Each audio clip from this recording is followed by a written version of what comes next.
they left Earth's gravity behind. And the first thing that broke was the toilet. It is flight day 3.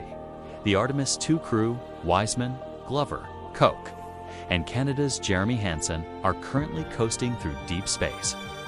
They are heading toward the moon at over 20,000 miles per hour. The translunar injection burn happened on April 2nd, a 6-minute engine fire. That fire committed them to the lunar trajectory. No turning back. Lunar flyby, April 6th. They will become the first humans to see the far side of the moon with their own eyes in over 50 years. Splashdown, April 10th. Now, about that toilet. 6 hours into the mission, the $30 million Universal Waste Management System developed a fault. The suction fan jammed. In zero gravity, a broken toilet is not an inconvenience. It is a mission-critical event.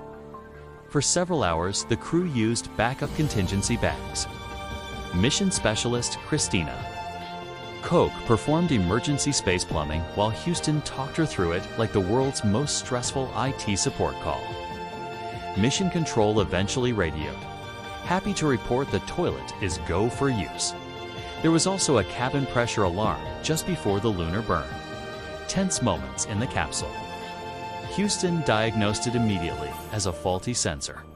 A ghost in the machine. The burn proceeded. $30 million for a toilet. 1 jammed fan. 4 astronauts with contingency bags. And the mission continued anyway. That is not a failure. That is exactly what training and preparation looked like when something goes wrong 238,000 miles from home. The toilet is fixed. The crew is healthy. The moon is 4 days away. Will this moon race be a peaceful one? The answer is yes. Follow for more analysis. This is the Sure Logic.